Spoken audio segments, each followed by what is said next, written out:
अस्सलाम वालेकुम वरहमतुल्लाहि वबरकातुहू। My dear students, I welcome you all again. मैं आपका यासिर सर, केमिस्ट्री ट्यूटर हूँ आपका। तो आज का हमारा वीडियो लेक्चर नंबर जो है वो 7 है और थर्मोडाइनमिक्स चैप्टर हम डिस्कस कर रहे हैं। तो पिछले वीडियो लेक्चर में जो है हमने प्रॉब्लम्स डिस्कस की थी और कुछ इंपॉर्टेंट चीज़ें डिस्कस की थी। और मैंने जो वीडियो लेक्चर नंबर 6 नोटिस किया तो उसमें मैंने देखा कि बोर्ड थोड़ा आया था। कुछ पार्ट नहीं आया था जिसमें कुछ फार्मूलाज जो थी आपने नहीं देखी। तो वो फार्मूलाज मैं यहाँ पे आपको बताना चाहूँगा और उसके बाद जो है मैं आगे बढ़ूँगा। एक मैंने ये कहा था that heat capacity, molar heat capacity जो होता है वो होता है बराबर, मतलब अगर आप कांस्टेंट वॉल्यूम प्रेशर पे निकालेंगे तो उसको सीपी से रिप्रेजेंट करते हैं, और वो होता है एक गैस के लिए बराबर molecular mass multiplied by specific heat capacity at constant volume. और इसी तरीके से अगर आप सीवी देखोगे वो होता है बराबर molecular mass multiplied by this, यहाँ पे प्रेशर आएगा एट कांस्टेंट प्रेशर और यहाँ पे आएगा वॉल्यूम। कहने का मतलब ये है दैट यहाँ पे जो छोटा सीवी है this is the specific heat, and यहाँ पे जो सीवी है कैपिटल जो बड़ा है ये है मोलर स्पेसिफिक हीट। तो जाहिर सी बात है मोलर स्पेसिफिक हीट जो है वो specific heat multiplied by molecular mass होता है, ठीक है ना। तो ये दो जो है वहाँ पे इक्वेशंस जो थी वो फोकस से बाहर चली गई थी। और एक और इक्वेशन ये थी दैट अगर आपको गामा निकालना है, अगर आपको एक प्रॉब्लम में अगर आपको गामा निकालना हो, गामा क्या होता है पॉइजनस रेशियो, अगर आपको निकालना हो in terms of, just wait a second, in terms of क्या कहते हैं उसको, डिग्रीज ऑफ फ्रीडम, तो वो किसके बराबर होता है 1+2 डिवाइडेड बाई एफ। ये भी एक रिलेशन थी वहां पे जो कि डिस्प्ले नहीं हुई थी, तो उसके हिसाब से भी आप इसको चेक कर सकते हो। और मैंने आपको कहा था दैट गामा जो होता है फॉर मोनो एटॉमिक गैस, अगर आप देखेंगे गामा का वैल्यू आता है 1.66, ये चीज़ें आपने पढ़ी वहाँ पे। और अगर डायटॉमिक गैस देखते हो उसके लिए गामा का वैल्यू जो आता है दैट इज़ 1.4। और अगर आप ट्राई एटॉमिक गैस देखोगे नॉन लीनियर, तो उसके लिए गामा का वैल्यू जो आता है 1.33 आता है। तो नॉन लीनियर के केस में ये है, तो ये मोनो एटॉमिक का केस था, ठीक है, this was for mono atomic. और प्यारे बच्चों ये डायटॉमिक था और ये वाला ट्राई एटॉमिक लीनियर था। ये ट्राई एटॉमिक जो है वो लीनियर था, सॉरी नॉन लीनियर था, this was try atomic non linear. और ट्राई एटॉमिक अगर लीनियर होगा तो उसके लिए मैं आपको बता दूं उसके लिए गामा का वैल्यू जो आता है वही वही आता है जो डाई एटॉमिक का आता है, दैट इज 1.4। 1.4 ये वैल्यू जो आता है ये ट्राई एटॉमिक लीनियर का आता है। जैसे लीनियर क्या होता है, जैसे फॉर एग्जांपल अगर आप देखोगे कार्बन डाइऑक्साइड है, ठीक है ना, ट्राई एटॉमिक है लेकिन उसका स्ट्रक्चर जो होता है कार्बन डाइऑक्साइड का वो ऐसे होता है लीनियर स्ट्रक्चर, ठीक है। तो ये कुछ छोटी छोटी बातें थी जो हमने वहाँ पे डिस्कस की।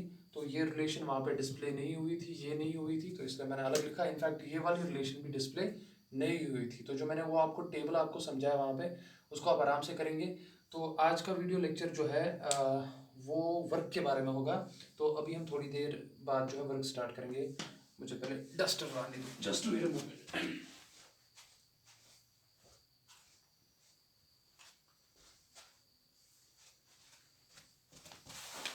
देखिए, तो चले मैं इरेज करता हूँ।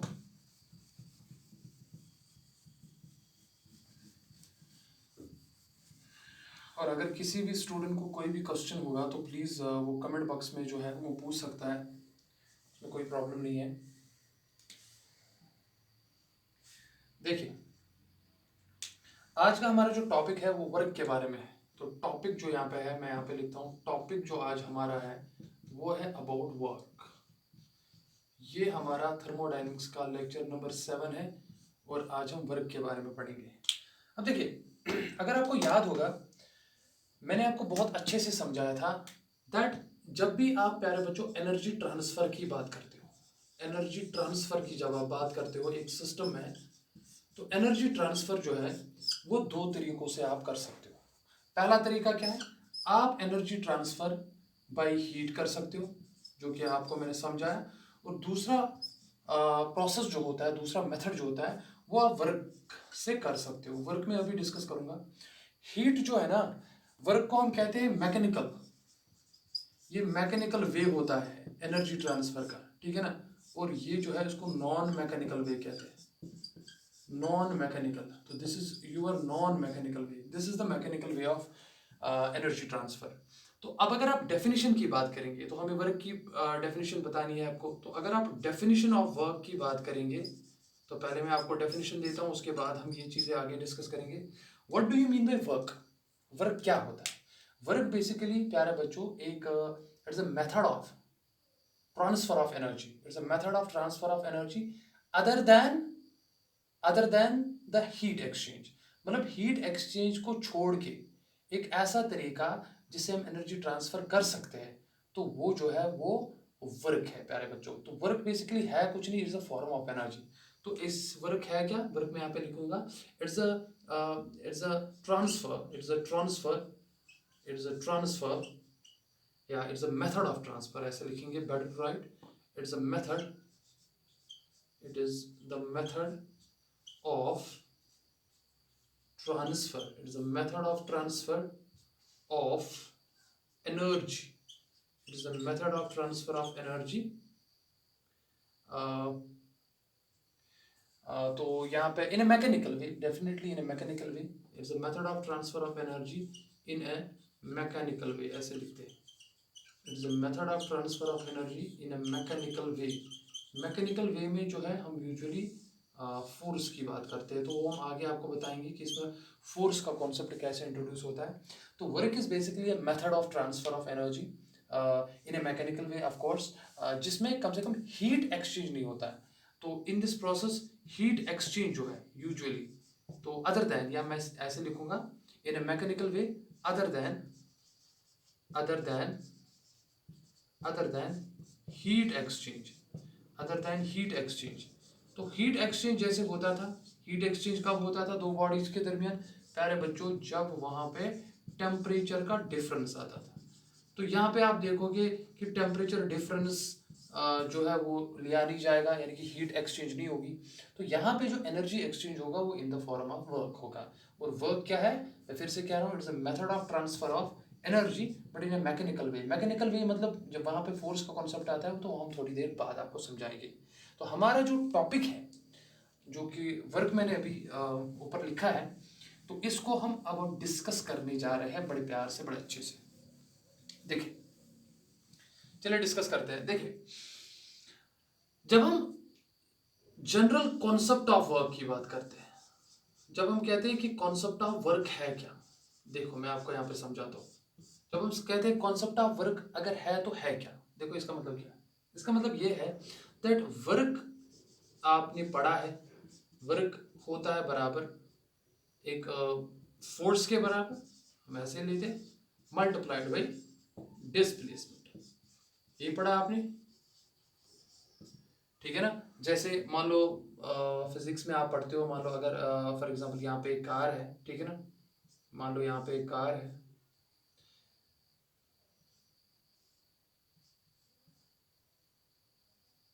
मान लो अगर आप यहाँ पे एक कार अंडरस्टैंड कर रहे हो फॉर एग्जांपल, तो इस कार पे हम क्या कर रहे हैं, इस कार पे मान लो हम फोर्स अप्लाई कर रहे हैं ऐसे। तो इस फोर्स की वजह से क्या है, मान लो ये कार जो है ये नई पोजीशन पे आई, इस पोजीशन पे, मान लो ये कार इस पोजीशन पे आ गई, देखिए। तो हम क्या कहते हैं, हम कहते हैं दैट कार ने, अगर हम सेंटर टू सेंटर डिस्टेंस देखेंगे, यहाँ से सेंटर ऑफ मास, यहाँ से सेंटर ऑफ मास, तो बॉडी ने कितनी डिस्टेंस ट्रेवल की, लेट्स सपोज इसने ट्रेवल डिस्टेंस की x, ठीक है ना। फोर्स आपने कितना अप्लाई किया, फोर्स आपने अप्लाई एफ किया, because is a vector quantity. तो हम कहते हैं बताइए इस पे वर्क डन कितना हुआ, तो हम लिखते हैं work done is equal to F multiplied by S, ठीक है ना। लेकिन इसकी जो जनरलाइज्ड फॉर्म है ना प्यारे बच्चों, वो है दैट वर्क इज इक्वल, अगर हम जनरलाइज्ड फॉर्म लिखेंगे, work is equal to F into S into cos of theta, F into S into cos of theta. तो सिंस अगर आप देखो कि जिस डायरेक्शन में फोर्स अप्लाई हो रहा है उसी डायरेक्शन में डिस्प्लेसमेंट भी हो रही है, ठीक है ना। तो इसका मतलब है यहाँ पे थीटा का एंगल अगर आप देखेंगे तो वो जीरो है, तो इसीलिए हम कहते हैं कि कॉस जीरो जो होता है वो 1 के बराबर होता है। तो cos 0 जब वो 1 के बराबर होगा तो W किसके बराबर है, FS के दरमियान। कहना क्या चाह रहा हूं मैं, ये चीजें आपने क्लास 7 से ही पढ़ी है, क्लास 9th में पढ़ी है, that work is equal to force multiplied by displacement, ठीक है ना। अब यही कॉन्सेप्ट हम केमिस्ट्री में इस्तेमाल करेंगे वर्क का। हम कैसे वर्क करेंगे देखिए, उसके लिए हमें क्या करना है अंडरस्टैंड, उसके लिए हमें अंडरस्टैंड करना है कि मान लो मान लो मेरे पास एक सिलेंडर है, देखिए मान लो मेरे पास एक सिलेंडर है, उस सिलेंडर में हमने क्या रखा है, मान लो उस सिलेंडर में हमने गैस रखा है, ध्यान से समझना, उस सिलेंडर में हमने गैस रखा है, तो ये मान लो ये गैस है, और यहां पे क्या है, देखिए यहां पे आपने क्या किया काम, यहां पे आपने पिस्टन रखा, चेक इट आउट, यहां पे आपने एक पिस्टन रखा, देखिए यहां पे आपने एक पिस्टन रखा, पिस्टन क्या होता है, पंप जैसा, ठीक है ना। तो आप मान लो ये एक पिस्टन है, ये मान लो आप यहाँ पे एक पिस्टन है, ठीक है ना, इट्स अ पिस्टन, और इस पिस्टन का प्यारे बच्चों क्या है, इसका एरिया जो है, एरिया ऑफ क्रॉस सेक्शन, इस पिस्टन का जो एरिया है लेट अस सपोज वो A के बराबर है, ठीक है ना।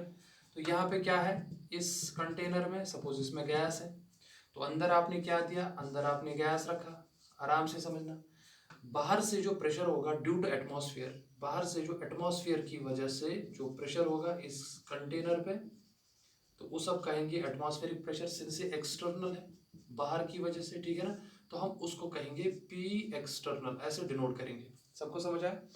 और मान लो यहाँ पे अंदर क्या है, गैस, तो उसकी वजह से जो प्रेशर होगा हम उसको कहेंगे P गैस, या उसको आप P इंटरनल भी कह सकते हो।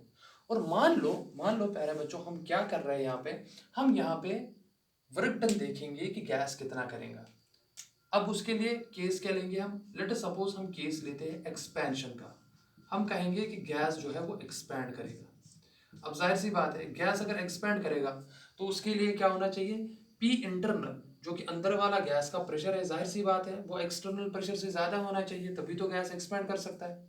इनिशियली मान लो जब एक्सपेंशन नहीं हुआ, देखो एक इंपॉर्टेंट बात सुनो, मान लो जब अभी एक्सपेंशन स्टार्ट नहीं हुआ, अगर एक्सपेंशन नहीं होगा, एक्सपेंशन तब नहीं होगा जब P एक्सटर्नल, बाहर वाला प्रेशर जो है, मान लो वो अंदर वाले प्रेशर के बराबर है, और उस टाइम हम कहेंगे सिस्टम जो है, मान लो वो इक्विलिब्रियम कंडीशन पे, ठीक है, मान लो वो इक्विलिब्रियम कंडीशन पे, ऐसे।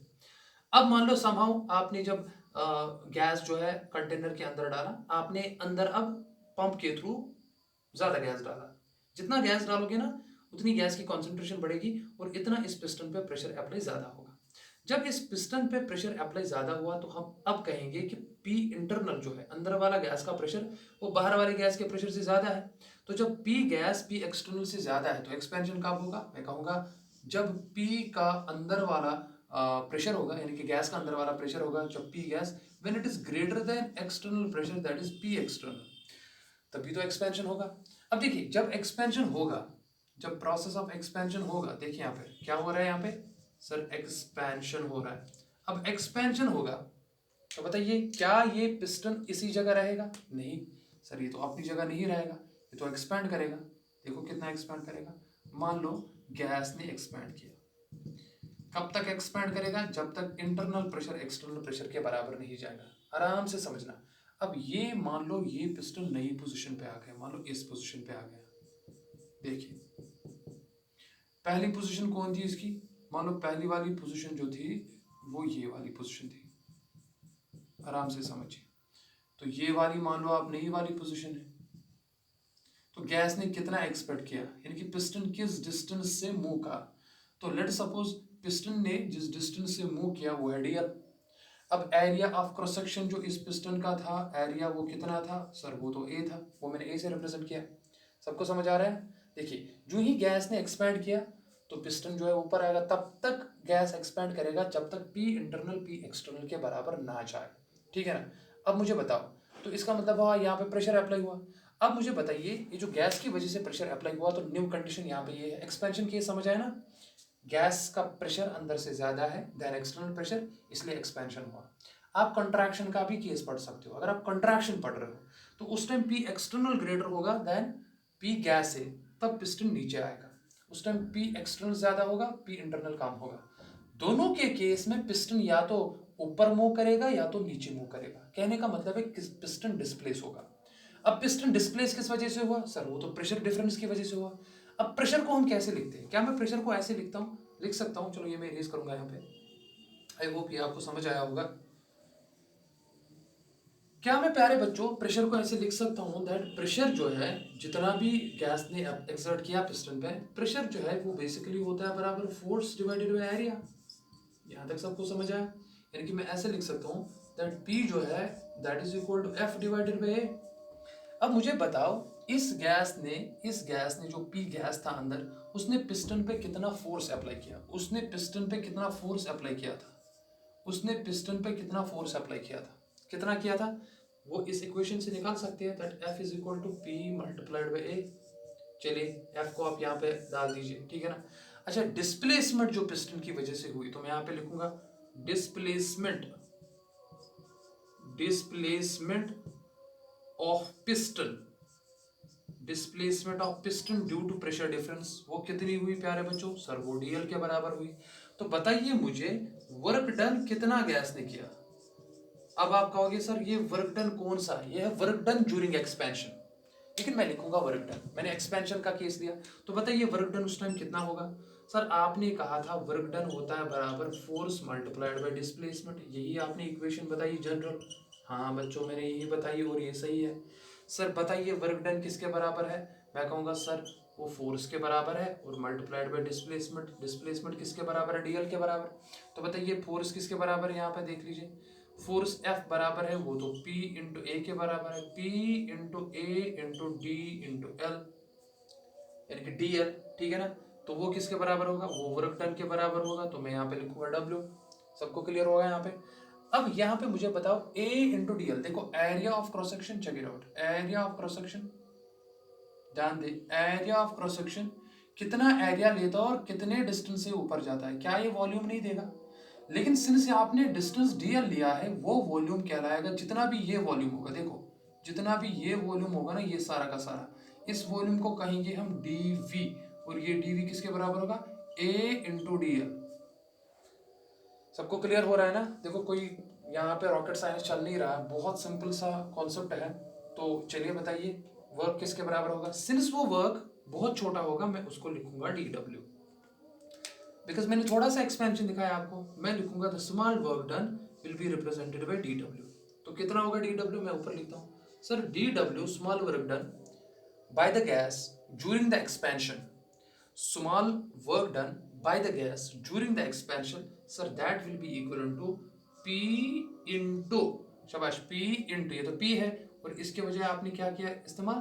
A into DL जो है वो dV के बराबर होगा। So P into dV, this equation represents the small work done either by the gas or on the gas, वो डिफरेंट बाद में कहा जाएगा। तो मैं लिखूंगा ये small work done, small work done. चलिए मैं लिखता हूं यहां पे by the gas, because gas he expand हुआ, गैस का ही प्रेशर ज्यादा था जिसने पिस्टन को मूव करवाया। So this equation represents the small work done by the gas.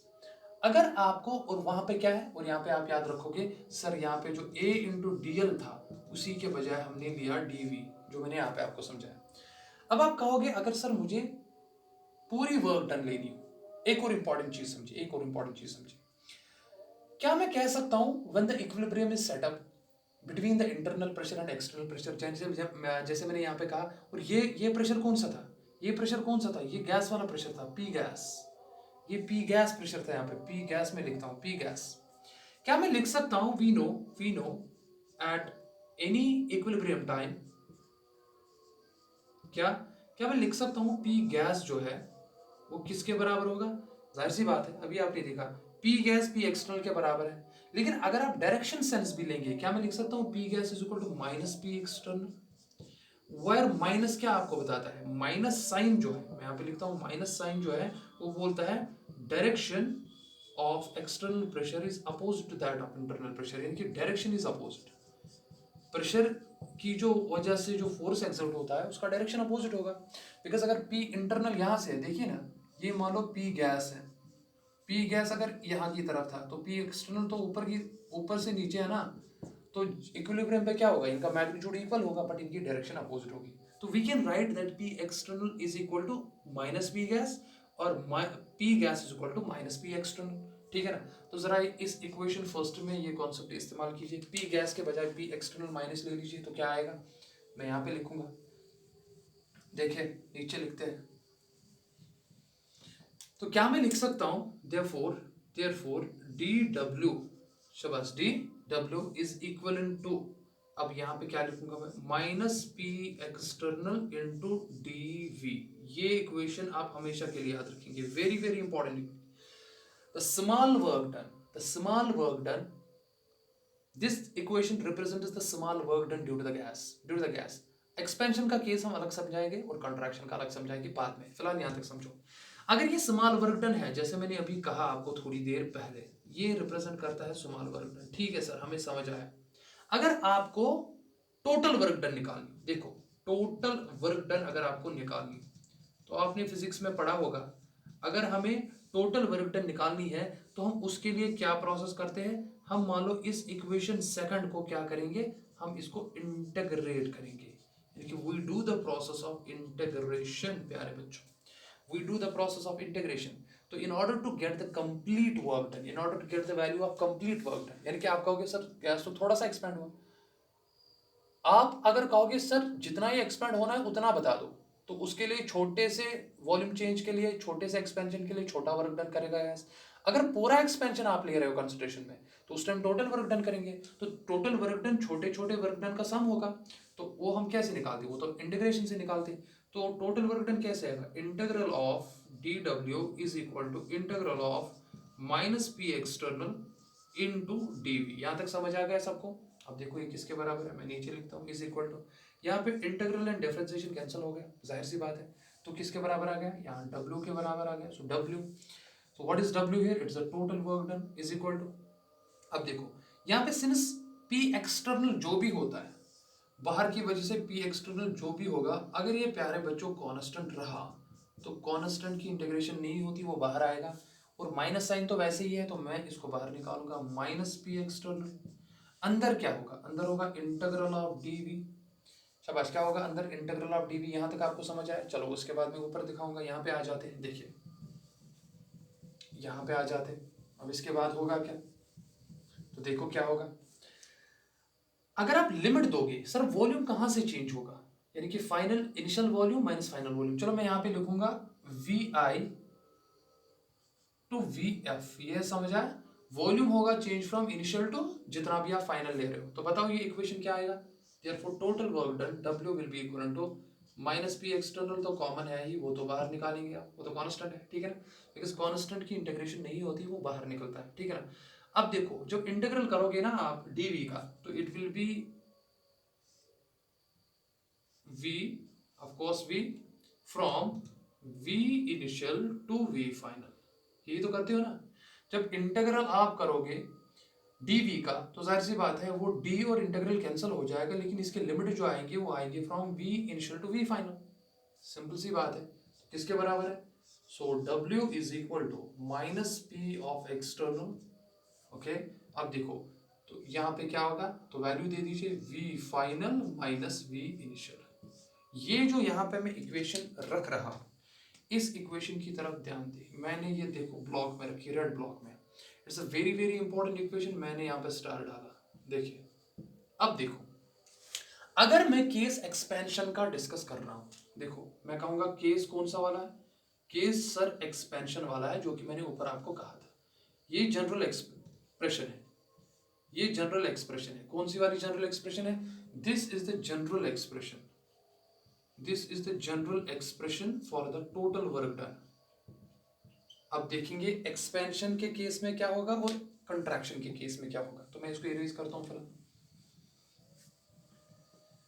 तो देखो क्या होगा प्यारे बच्चों, केस एक्सपेंशन का अगर है, तो एक्सपेंशन में क्या हो रहा है, वॉल्यूम एक्सपेंड हो रहा है, वॉल्यूम इंक्रीज हो रहा है। एक्सपेंशन के केस में क्या होगा, सर गैस का जो वॉल्यूम है सर वो तो इंक्रीज हो रहा है, बिल्कुल इंक्रीज हो रहा है, देखो ना, गैस एक्सपेंड हो रहा है, तो पहले वॉल्यूम कम था, उसके बाद वॉल्यूम बढ़ रहा है, देखो वॉल्यूम बढ़ रहा है।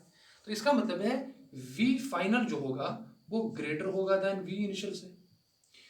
दैट इज, इसका क्या मतलब हुआ सर? इसका मतलब ये हुआ that V final minus V initial का वैल्यू जो भी होगा वो पॉजिटिव होगा। क्या नहीं होगा? पॉजिटिव। जब वी फाइनल ही ज्यादा है वी इनिशियल से, तो ज्यादा को आप कम जो है वो माइनस करोगे तो इसका वैल्यू क्या आएगा? वो तो पॉजिटिव आएगा। ये पॉजिटिव वैल्यू माइनस बाहर से नेगेटिव है, तो बताओ मुझे उस टाइम वर्क डन जो निकलेगी, उस टाइम वर्क डन निकलेगी वो क्या निकलेगी? That time work done will be definitely equal to, देखो ये तो पॉजिटिव आ गया ये वैल्यू, और इसका वैल्यू जो भी होगा लेकिन मल्टीप्लिकेशन नेगेटिव साइन से है, तो उस टाइम वर्क डन जो निकलेगी ना प्यारे बच्चों, उसका साइन जो है नेगेटिव आएगा।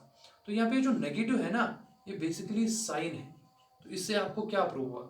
इससे आपको ये प्रूव हुआ that work done by the system, by the gas, because हमारा सिस्टम जो यहाँ पे है वो गैस है। हमारा सिस्टम क्या है यहाँ पे?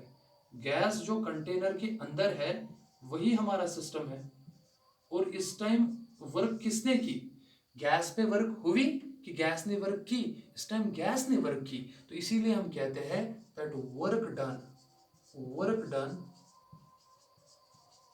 Bye the system, work done by the system, और सिस्टम हमारा क्या है इस time? Gas, is definitely negative. ये हमेशा के लिए अब आप याद रखना, जब भी सिस्टम खुद काम करता है तो उस टाइम वर्क डन का साइन नेगेटिव आता है। पता है इसका सेंस क्या है? बेसिकली जब कोई काम करता है ना तो उसकी अपनी एनर्जी खर्च होती है, उसकी एनर्जी डिक्रीज होती है। जब गैस ने काम किया तो उसकी एनर्जी कम रहती है, उसकी एनर्जी कम होती है बिकॉज उसने काम किया, तो वो एनर्जी जो कम रहती है ना वही नेगेटिव साइन आता है, यानी कि डिक्रीज होता है। बिकॉज वर्क भी क्या है? It's a form of energy. यहां तक समझ आया? ये एक्सपेंशन का केस समझ आया? अब देखो case number second. Case number second लेते हैं कंट्रैक्शन का। तो मैं ऊपर वाला जो है ये वाला पार्ट इरेज करूंगा, चलो ये भी मैं इरेज करूंगा, यहाँ पे नहीं चाहिए। अब देखो, अगर केस कंप्रेशन का है, मैं यहाँ पे लिखता हूं केस जो है ये कंप्रेशन का है। अब आपको जाहिर सी बात है ये पता है सर, जो ही कंप्रेशन होता है, कंप्रेशन के केस में क्या होता है? वॉल्यूम जो गैस का होता है जो भी है वो उस टाइम कंप्रेशन के केस में डिक्रीज होगा। अब कंप्रेशन कब होगा? एक इंपॉर्टेंट बात याद रखिए, कंप्रेशन तब होगा जब P एक्सटर्नल का वैल्यू ग्रेटर होगा P के अंदर वाले गैस। ऐसे एक्सपेंशन में मैं देखो मैंने क्या लिखा, P गैस ही ज्यादा होगा P एक्सटर्नल से, जब अंदर वाला प्रेशर ही ज्यादा है बाहर से तभी एक्सपैंड होगा। कंप्रेशन कब होगा? जब बाहर से ही प्रेशर ज्यादा होगा गैस से, तब तो पिस्टन नीचे जाएगा ना। अब जितना भी वो नीचे जाएगा, जिस डिस्टेंस से भी जाएगा, उस टाइम वो डीएल से जाएगा जो भी है, यानी कि उस टाइम क्या होगा? उस टाइम P गैस जो है वो कम होगा और P गैस कम होगा, P एक्सटर्नल ज्यादा होगा, उस टाइम आपका कंप्रेशन जाएगा। मान लो उस टाइम आपकी इनिशियल पोजीशन ये थी और मान लो फाइनल पोजीशन ये थी। अब उस टाइम आप बताओ मुझे, जब वॉल्यूम डिक्रीज होगा तो इसका मतलब क्या हुआ? अब फाइनल वॉल्यूम कम होगा और जो इनिशियल वॉल्यूम था वो ज्यादा है, तो उस टाइम मैं क्या लिखूंगा सर? उस टाइम वी फाइनल जो है वो लेस देन होगा वी इनिशियल से। यहाँ पे क्या था? यहाँ पे वी फाइनल ज्यादा था वी इनिशियल से, लेकिन यहाँ पे वी फाइनल कम होगा बिकॉज ये अब कंट्रैक्ट कर रहा है, ये नीचे आ रहा है, तो लास्ट वाला फाइनल वाला वॉल्यूम कम होगा, इनिशियल वाला वॉल्यूम ज्यादा होगा। तो इसका क्या मतलब हुआ?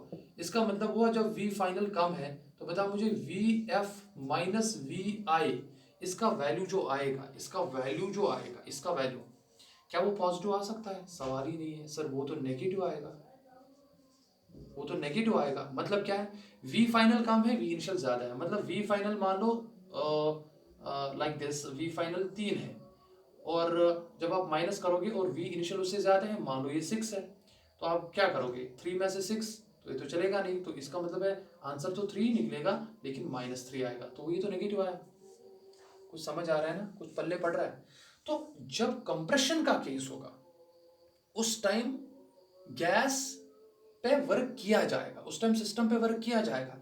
एक्सपेंशन के केस में सिस्टम वर्क कर रहा है, देखिए ना, work is done by the system, by the gas.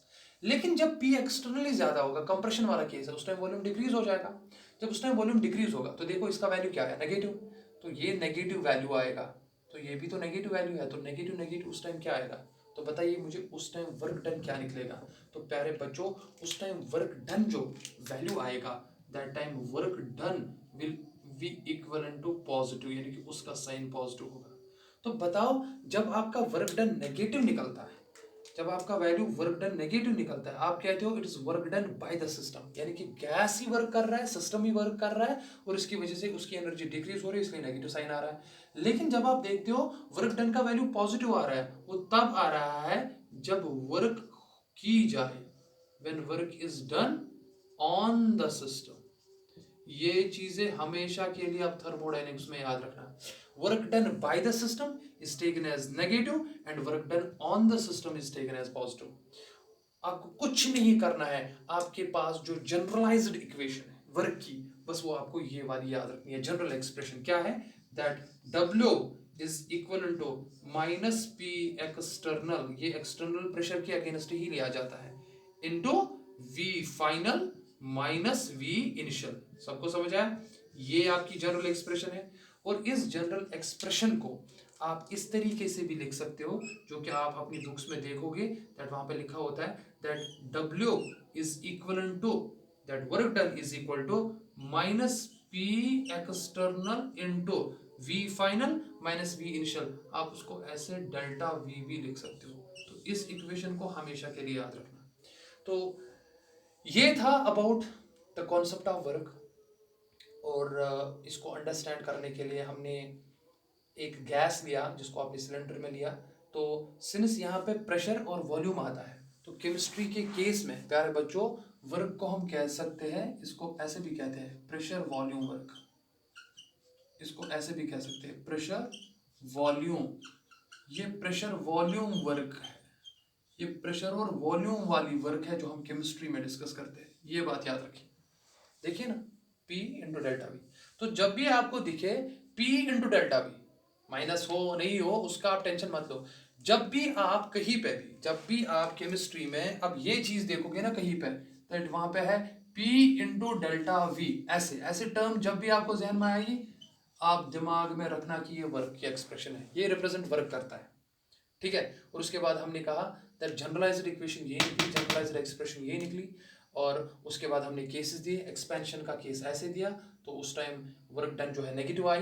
तो वर्क डन जब भी गैस करता है, सिस्टम करता है, तो उस टाइम उसकी एनर्जी डिक्रीज होती है और वर्क डन का साइन जो है नेगेटिव आता है। लेकिन जब सिस्टम पे की जाती है यानी कि कंप्रेशन के केस में, उस टाइम वर्क डन का साइन जो है पॉजिटिव आता है।